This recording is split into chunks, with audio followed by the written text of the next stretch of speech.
আসসালামু আলাইকুম, আশা করি সবাই ভালো আছেন। আমরা আপনাদের দোয়ায় ভালো আছি। তো ছোট্ট একটা ব্লগ নিয়ে আসলাম। জানেন কী পরিমাণ বৃষ্টি আছে, শুক্রবার নামাজ পড়তে যাবে, তাও কি বৃষ্টি আর বৃষ্টি। কীভাবে যে নামাজ পড়বে মানুষ বুঝতে পারতেছি না। তো প্রচণ্ড বৃষ্টি, বারান্দায় আসলাম, তারা ঘুরাই দেন কাপড়গুলো নিয়ে ওইখানে রাখলাম।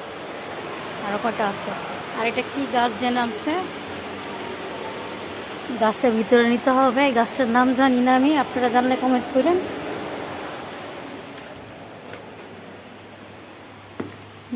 গাছটা চেয়ারটা ভিজে যাচ্ছে, চেয়ারটা ভিতরে নিতে হবে।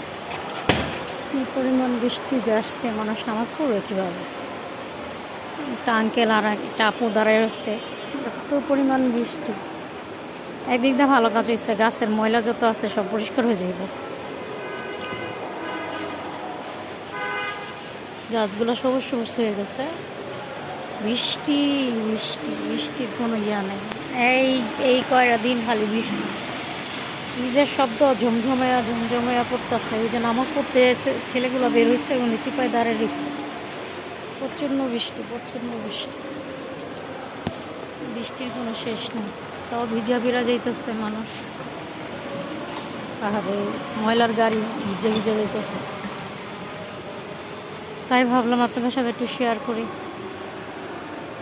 দেখছেন কী পরিমাণ বারান্দা কেদা হয়ে যায় তো বৃষ্টি আসলে,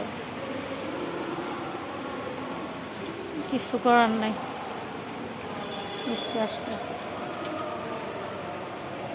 ঘর বাড়ি এলোমেলো হয়ে রয়েছে, সব কিছু কাজ এখনও শেষ করতে পারি না। আচ্ছা, জুম্মার দিন মানুষ নামাজ টামাজ করবে, রান্না বান্না এখন মধ্যে কিছুই করতে পারিনি।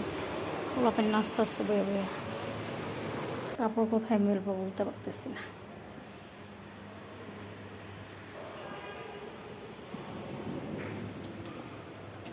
দুইটা সুন্দর মোড় আনছে বাড়ির থেকে, সুন্দর না কালারটা। মাত্র পাকের ঘর গোছানো শেষ করলাম।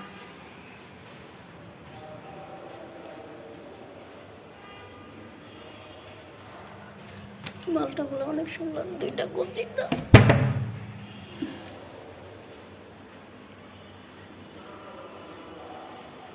তো আজকে একটু ভিডিও ছিল, তো ভালো লাগলে লাইক শেয়ার কমেন্ট করে দেবেন। Bye bye, take care.